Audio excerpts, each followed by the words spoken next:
The rain was coming down sideways in Seattle, mirroring the storm brewing inside me.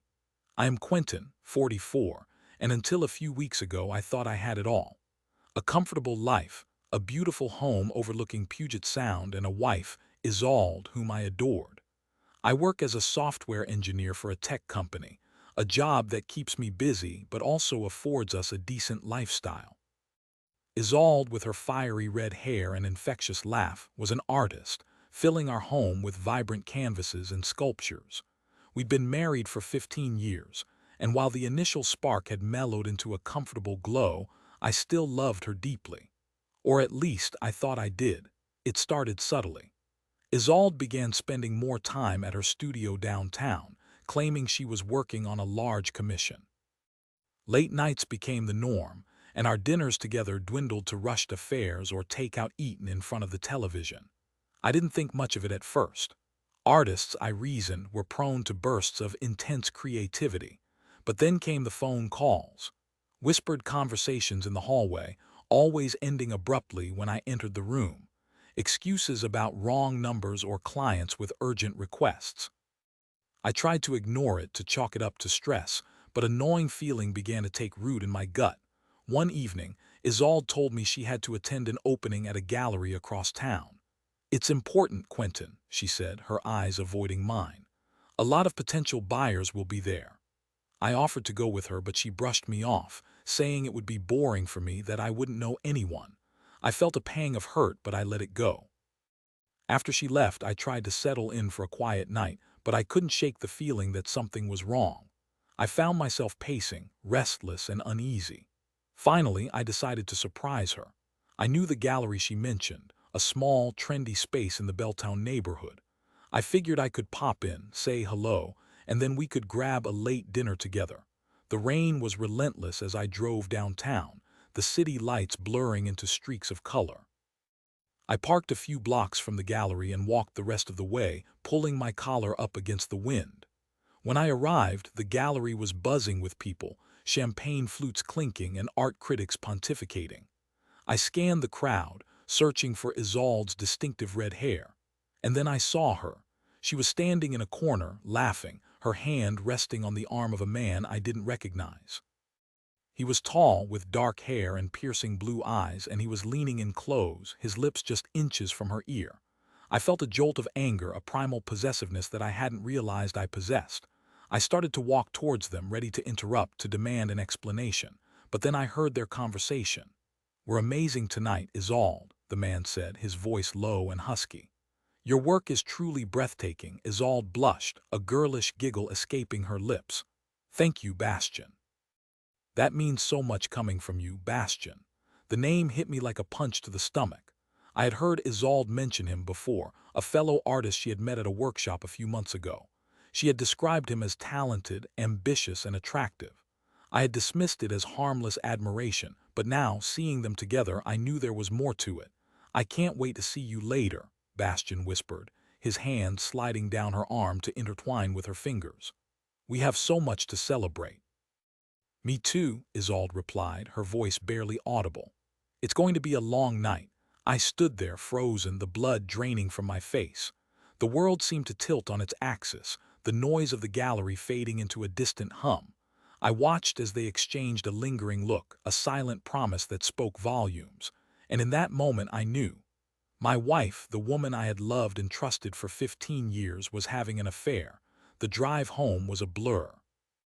I barely remember navigating the rain-slicked streets, my mind reeling, my heart aching. When I arrived, the house felt empty, cold, devoid of the warmth and love that I had always associated with it. I poured myself a glass of whiskey neat and sat in the living room, staring out at the dark expanse of the Sound. The waves crashed against the shore, a relentless, rhythmic reminder of the turmoil within me. How could she do this? How could she betray me in such a callous, heartless way? I had always been a good husband, supportive, loving, and loyal. I had given her everything she wanted, encouraged her artistic pursuits, and stood by her side through thick and thin. And this was how she repaid me. With lies, deceit, and infidelity, I spent the rest of the night in a haze of anger, sadness, and disbelief. I replayed the scene at the gallery over and over in my mind, each repetition twisting the knife deeper into my heart.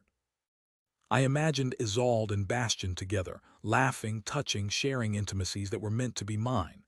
The thought made me sick to my stomach. When Isolde finally came home, it was well past midnight. She walked through the door, her cheeks flushed, her eyes bright. "Quentin, darling," she said, her voice a little too cheerful. "You're still up. I thought you'd be asleep." I stood up, my fists clenched. "I know," I said, my voice low and dangerous. Isolde frowned. "Know what I know about you and Bastian," I said, watching her face carefully. "I saw you at the gallery." Eyes widened and the color drained from her face. "Quentin, I don't lie to me," I snapped. "I saw the way you looked at him, the way you touched him. I heard what you said. There's no denying it." Isolde's shoulders slumped and she let out a sigh. "Okay, fine," she said, her voice flat. "It's true, I'm seeing Bastian." "Long?" I asked, my voice barely a whisper. "A few months," she admitted. "It just happened." "It just happened," I repeated, incredulous. "You're telling me you just accidentally fell into bed with another man?" "No, of course not," she said, her voice rising in defensiveness. "But it's not that simple, Quentin. You don't understand." "Explain it to me," I challenged. "Tell me why you felt the need to betray me, to destroy our marriage." Isolde hesitated, her eyes darting around the room. "I don't know," she stammered. "I guess I just wasn't happy. You and I, we've grown apart. We're not the same people we were 15 years ago, so instead of talking to me, instead of trying to work things out, you decided to have an affair." I asked, my voice laced with sarcasm. "I know it was wrong," she said, her eyes filling with tears. "But I couldn't help it. Bastian makes me feel alive, Quentin. He appreciates my art, he understands me in a way that you don't." Words were like a dagger to my heart. I had always tried to be supportive of her art, to encourage her creativity. But apparently it wasn't enough. I wasn't enough, so what now? I asked, my voice devoid of emotion. "Are you planning on leaving me for him?" Isolde looked down at her feet, her silence answering my question. I felt a wave of nausea, a sense of utter despair. My world was crumbling around me and there was nothing I could do to stop it. "Get out," I said, my voice trembling. "Get out of my house, out of my life. I don't ever want to see you again." Isolde didn't argue. She packed a bag, her movements mechanical, her face expressionless. As she walked out the door, she turned to me one last time. "I'm sorry, Quentin," she said, her voice barely audible. "I never meant to hurt you. Get out," I repeated, my voice cold and hard. And then she was gone, leaving me alone in the wreckage of our marriage.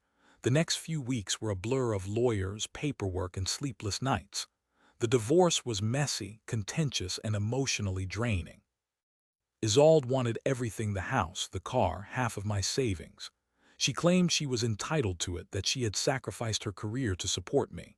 I fought back, determined not to let her take everything I had worked so hard for. My friends rallied around me, offering support and advice. My colleague, Brianna, who was always secretly in love with me, was particularly helpful, offering a listening ear and a shoulder to cry on. But despite their efforts, I felt isolated, alone, and utterly heartbroken. I couldn't understand how I could have been so blind, so naive. How could I have not seen the signs, the lies, the betrayal? As the divorce proceedings dragged on, I began to feel a sense of anger, a burning desire for revenge. I wanted Isolde to suffer, to feel the same pain and humiliation that she had inflicted on me. I started to think about ways to make her life miserable, to ruin her reputation, to expose her affair to the world. But then I realized that revenge wouldn't make me feel better. It wouldn't erase the pain or undo the damage. It would only consume me, turning me into the same kind of person that Isolde was. And I didn't want that. I wanted to be better than her. I wanted to rise above the pettiness and the bitterness and move on with my life. So, I decided to take a different approach. I focused on myself, on healing, on rebuilding my life. I threw myself into my work, taking on new projects and challenges. I started exercising, eating healthy, and spending time with my friends. I even took a pottery class, something I had always wanted to do but never had the time for. Slowly but surely, I began to feel like myself again. The pain didn't disappear entirely, but it became more manageable, less all-consuming. I started to see a future for myself, a future that didn't involve Isolde. One day I received a phone call from a mutual friend. "Have you heard about Isolde?" she asked, her voice filled with concern. "No," I said, my heart sinking. "What happened? She and Bastian broke up," she said. Apparently, he left her for another woman, and to make matters worse, her art sales have plummeted. She's struggling to make ends meet. I felt a pang of sympathy for Isolde, but it was quickly overshadowed by a sense of satisfaction. Karma, it seemed, had finally caught up with her. "I'm sorry to hear that," I said, my voice carefully neutral. "But I'm sure she'll be fine." "Don't know, Quentin," my friend said. "She's really hit rock bottom. She's even talking about moving back in with her parents." I didn't say anything. I knew that Isolde's parents were difficult, demanding people. Living with them would be a nightmare for her. "Anyway," my friend said, "I just thought you should know. I know you still care about her deep down." I hung up the phone, my mind racing. Did I still care about Isolde? After everything she had done, after all the pain she had caused, was there still a part of me that loved her? I thought about it for a long time, weighing the pros and cons. On the one hand, she had betrayed me, lied to me, and broken my heart. She deserved to suffer the consequences of her actions. On the other hand, she was still a human being, and she was clearly in a lot of pain. And despite everything, we had shared 15 years together, 15 years of love, laughter, and memories. Finally, I made a decision. I picked up the phone and dialed Isolde's number. "Hello," she answered, her voice sounding weak and tired. "Isolde, it's Quentin," I said. There was a long silence. "What do you want?" she asked, her voice cold. "I heard about you and Bastian," I said. "And about your art sales." "So you're calling to gloat?" she asked, her voice dripping with sarcasm. "No," I said. "I'm calling to offer you help." She laughed, a bitter, hollow sound. "Help? Why would you want to help me after everything I did to you?" "Because I'm not like you, Isolde," I said. "I'm not going to let you suffer. I'm going to help you get back on your feet." "Don't need your help," she said, her voice defiant. "Yes, you do," I said. "And I'm going to give it to you whether you want it or not." I spent the next few weeks helping Isolde get her life back on track. I found her a new apartment, helped her market her art, and even introduced her to some potential clients. It wasn't easy. She was resistant at first, suspicious of my motives. But slowly she began to trust me again. One evening we were sitting in her new apartment, drinking tea and talking about old times. "Why are you doing this, Quentin?" she asked, her eyes filled with gratitude. "Why are you being so kind to me after everything I did to you?" "Because I believe in second chances," I said. "And because I still care about you, Isolde. Not in the way I used to, but I still care about your well-being." Reached out and took my hand, her fingers intertwining with mine. "Thank you, Quentin," she said, her voice choked with emotion. "You're a better man than I deserve." I smiled. "Maybe," I said. "But we all make mistakes, Isolde. The important thing is to learn from them and move on." We didn't get back together, of course. The trust was broken, the damage was done. But we became friends, genuine friends, bound by a shared history and a mutual respect. And in the end, that was enough. Years later, I remarried. Her name was Genevieve.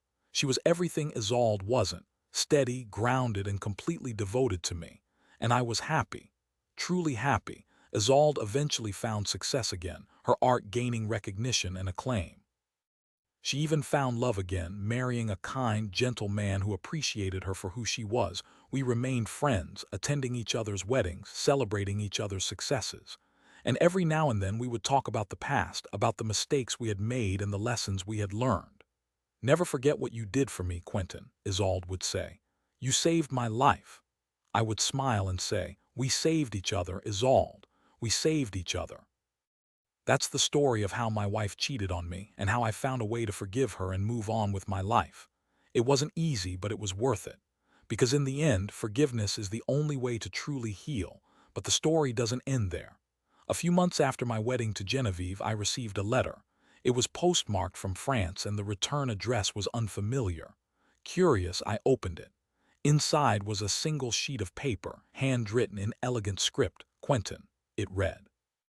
"I know this may come as a shock, but I felt you deserved to know the truth. Isolde's affair with Bastian wasn't just they had been planning it for months. Bastian had a bet with his friends that he could steal Isolde away from you. He knew about her insecurities, her desire for attention, and he used them to his advantage. He manipulated her, Quentin, and she fell for it. I'm so sorry. I should have told you sooner, but I was afraid. I hope you can forgive me. Sincerely, Delphine. The name rang a bell. She was one of Isolde's closest friends, a fellow artist who had always seemed a bit aloof and mysterious. I had never suspected her of knowing anything about the affair. I sat there, stunned, the letter trembling in my hand. Bastian had been manipulating Isolde. The affair was a bet. My blood ran cold. Suddenly, everything made sense. Isolde's sudden change in behavior, her insecurities, her vulnerability. It had all been orchestrated by Bastian, a cruel, calculating game. A wave of anger washed over me, more intense than anything I had felt before. I wanted to find Bastian, to confront him, to make him pay for what he had done. But then I realized that revenge wouldn't solve anything. It wouldn't change the past or undo the damage.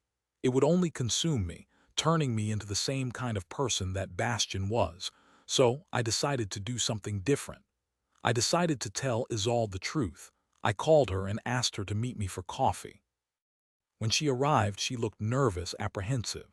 "What's wrong, Quentin?" she asked. "You sound serious." I handed her the letter. She read it, her eyes widening in disbelief. "This can't be true," she said, her voice trembling. "Bastian would never do something like that." "Think it is true, Isolde," I said. "Delphine has no reason to lie." Isolde sat there in silence, her face pale and drawn. Finally, she looked up at me, her eyes filled with tears. "I can't believe it," she said. "I was so stupid, so naive. He used me, Quentin. He manipulated me, and I fell for it." I reached out and took her hand. "It's not your fault, Isolde," I said. "He's a master manipulator. He knew exactly what to say and do to get you to do what he wanted. But I still cheated on you," she said, her voice choked with emotion. "I still betrayed you." "No," I said. "But I forgive you, Isolde. I always have." We sat there in silence for a long time, holding hands, our past mistakes hanging between us like a heavy cloud. Finally, Isolde spoke. "What are you going to do?" she asked. "About Bastian," I said. "Nothing. He's not worth my time or my energy. He's a pathetic, miserable human being, and he'll get what's coming to him sooner or later. But I want to do something," Isolde said, her eyes flashing with anger. "I want to expose him. I want to let everyone know what kind of person he really is." I smiled. "Then do it," I said. "I'll support you every step of the way." That's exactly what she did. Isolde wrote a blog post about her experience, detailing Bastian's manipulation and betrayal. She shared it on social media and it went viral. People were outraged, disgusted by Bastian's behavior. He was ostracized by the art community, his career ruined, his reputation tarnished. Isolde finally got her revenge, not by stooping to Bastian's level, but by exposing the truth. And in doing so, she found a sense of closure, a sense of peace. As for me, I learned a valuable lesson about forgiveness, about moving on, and about the importance of choosing kindness over revenge. And I finally understood that true happiness comes not from holding on to the past, but from embracing the future. This is my story of betrayal, forgiveness, and ultimately redemption. It's a story of how I overcame the pain of my wife's infidelity and found a way to move on with my life. It's a story of how I learned to forgive, not just Isolde, but myself.